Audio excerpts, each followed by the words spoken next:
Hard hitting vlogs. Hello viewers, भी आज के हमारे वीडियो का टॉपिक है राष्ट्रीय स्वयंसेवक संघ और मुस्लिम्स। दोस्तों, इस वीडियो में हम जानेंगे कि 1925 में आरएसएस की शुरुआत से लेकर अब तक मुस्लिमों को लेकर सरसंघ चालकों ने क्या क्या कहा। क्या मोहन भागवत के आने के बाद मुस्लिमों को लेकर आरएसएस के स्टैंड में कोई बदलाव हुआ है?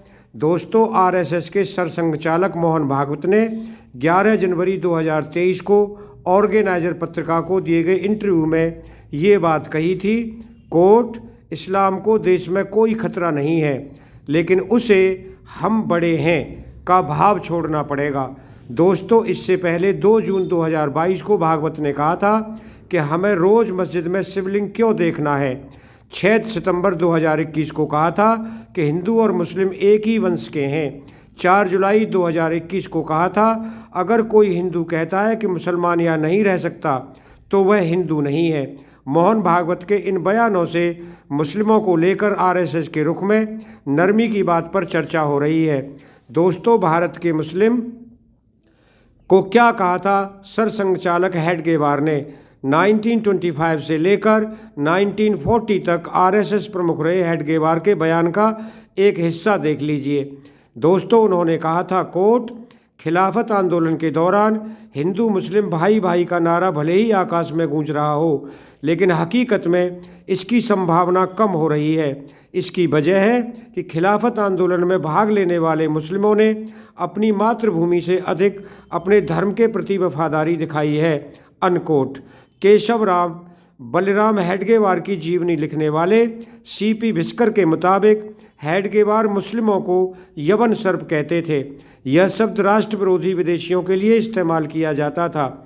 दोस्तों, 1940 से 1973 तक आरएसएस प्रमुख रहे गोलवलकर के भाषण का एक हिस्सा। कोट, भारत का पिछले 1200 सालों का इतिहास धार्मिक युद्ध का इतिहास रहा है, जिसमें हिंदुओं को खत्म करने की कोशिश की गई। 1200 साल पहले जब से मुस्लिमों ने इस धरती पर कदम रखा है, उनका एकमात्र मकसद पूरे देश का धर्मांतरण करना और उसे अपना गुलाम बनाना रहा है। अनकोट। माधवराव सदाशिव गोलवलकर के बंच ऑफ थॉट्स नामक किताब में इन बातों को संघ ने खारिज करते हुए इसे गुरु जी का निजी विचार बताया था। दोस्तों, 1973 से 1993 तक आरएसएस प्रमुख रहे बाला साहब देवरस के भाषण का एक हिस्सा। कोट, सैद्धांतिक रूप से हमने स्वीकार कर लिया है कि पूजा पाठ की पद्धति अलग होने के बावजूद मुसलमान भी राष्ट्र जीवन में समरस हो सकते हैं। हमें नया आरएसएस बनाना चाहिए और मुसलमानों के लिए भी दरवाजे खोलने चाहिए। अनकोट। 1977 में आरएसएस की प्रतिनिधि सभा में मुसलमानों को संघ में लाने के सवाल पर ये बात तब के सरसंघ चालक बाला साहब देवरस ने कही थी। हालांकि यादव राव जोशी, मोरपंत पिंगले, दत्तोपंत ठेंगड़ी जैसे बहुत से नेताओं ने इसका कड़ा विरोध किया था। दोस्तों, 1993 से 2000 तक आरएसएस प्रमुख रहे रज्जू भैया के भाषण का एक हिस्सा। कोट, भारत में 98% मुसलमान धर्मांतरित हैं। अगर मुसलमानों की अपनी इबादत है, कुछ खास रीति रिवाज हैं, तो कोई समस्या नहीं है, लेकिन बंटवारे के बाद भी अगर मुस्लिमों में पाकिस्तान के लिए किसी तरह का सॉफ्ट कॉर्नर है तो इससे शक पैदा होता है। यही वजह है कि मुस्लिमों को लेकर लोगों के मन में यह डर घर कर गया है। अनकोट। 30 अप्रैल 1994 को पत्रकार युवराज घिमरे ने चौथे सरसंघ चालक प्रोफेसर राजेंद्र सिंह से बात की थी। इस दौरान उनका एक सवाल था कि क्या संघ का भाईचारा अल्पसंख्यक समुदाय से देश के प्रति अपनी वफादारी साबित करने को कहता है। इस सवाल के जवाब में ही उन्होंने ये जवाब दिया था। दोस्तों, 2000 से 2009 तक आरएसएस प्रमुख रहे सुदर्शन के भाषण का एक हिस्सा। कोट, हम अल्पसंख्यक की अवधारणा को बिल्कुल स्वीकार नहीं करते हैं। दोस्तों, संघ प्रमुख के सुदर्शन ने 20 साल पहले 2002 में मुस्लिम राष्ट्रीय मंच की शुरुआत की थी। इसकी जिम्मेदारी उन्होंने इंद्रेश कुमार को सौंपी थी। इसके अलावा उन्होंने जमीयत उलेमाए हिंद और मौलाना डॉक्टर जमील इलियासी से भी मुलाकात की थी। मौलाना जमील इलियासी उस समय इमाम ऑर्गेनाइजेशन के अध्यक्ष थे। दोस्तों, जैसा कि आप जानते हैं कि 2009 से आरएसएस प्रमुख रहे मोहन भागवत के मुस्लिमों को लेकर दिए गए हालिया बयानों पर नज़र डालते हैं। 11 जनवरी 2023 को उन्होंने कहा था, कोर्ट, इस्लाम को देश में कोई खतरा नहीं है, लेकिन उसे हम बड़े हैं का भाव छोड़ना पड़ेगा। 2 जून 2022 को उन्होंने कहा था, कोर्ट, ज्ञानवापी का एक इतिहास है, इसे हम बदल नहीं सकते। हमें रोज़ एक मस्जिद में शिवलिंग को क्यों देखना है, झगड़ा क्यों बढ़ाना है। हिंदू कभी मुस्लिम के विरुद्ध नहीं सोचता है, मुस्लिमों के पूर्वज भी हिंदू ही थे। दोस्तों, 6 सितंबर 2021 को उन्होंने कहा था, हिंदू और मुस्लिम एक ही वंश के हैं और प्रत्येक भारतीय नागरिक एक हिंदू है। 4 जुलाई 2021 को उन्होंने कहा था, यदि कोई हिंदू कहता है कि मुसलमान यहाँ नहीं रह सकते तो वह हिंदू नहीं है। 9 नवंबर 2019 को उन्होंने कहा था, राम जन्मभूमि आंदोलन से संघ किसी कारणों से अब्बास स्वरूप जुड़ा हुआ था, जो फैसला आने के बाद खत्म हो गया है। राम मंदिर के बाद अब हम कोई आंदोलन नहीं करेंगे। कोई मुद्दा उठा तो हम मिलजुल कर मामला सुलझाएंगे।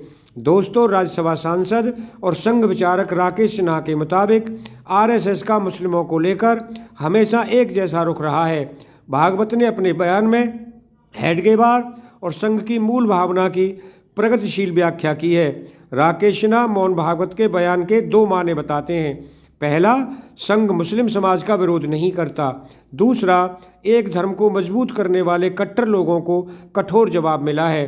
पॉलिटिकल एक्सपर्ट राशिद किदवई कहते हैं कि देश की आज़ादी के पहले से लेकर अभी तक मुस्लिमों को लेकर आरएसएस का पॉलिटिकल रेस्पॉन्स रहा है। इसी वजह से तरह तरह के इस धर्म पर सवाल उठाए जाते रहे हैं। मोहन जी ने इस बयान से लगता है कि अब इस्लाम धर्म को लेकर पॉलिटिकल रेस्पॉन्स में बदलाव हो रहा है। मुस्लिमों को अपना बताने की कोशिश तो हो रही है। ये पॉजिटिव और समाज में सौहार्द बढ़ाने वाला है। दोस्तों, संघ से जुड़ी पत्रिका ऑर्गेनाइजर के पूर्व संपादक शेषाद्रीचारी के मुताबिक मुस्लिम समुदाय में सुधारवादी लोगों की कमी है।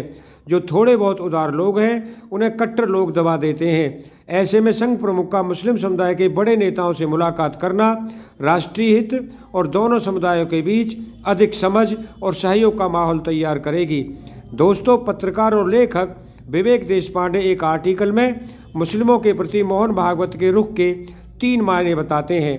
नंबर 1, संघ का लक्ष्य हिंदू राष्ट्र की स्थापना है, लेकिन इसमें सबसे बड़ा संकट 14% से ज़्यादा मुस्लिम आबादी है। आरएसएस को पता है कि उसे साधे बिना संघ का मकसद पूरा नहीं होगा। नंबर 2, तीसरे संघ प्रमुख देवरस ने कहा था कि हिंदू माता पिता से पैदा होने वाले ही हिंदू हैं। अब मोहन भागवत कहते हैं कि भारत में रहने वाला हर व्यक्ति हिंदू है। इस तरह भागवत ने संघ में मुस्लिमों को लेकर जो विवादित संदर्भ थे उसे बदलने की कोशिश की है। नंबर 3, 2014 में बीजेपी की केंद्र में सरकार बनने के बाद मुस्लिम मॉब लिंचिंग की घटना बढ़ी। इससे दुनिया भर में भारत की आलोचना हुई। परेशानी भांपकर भागवत ने उदारवादी मुद्रा अपना ली।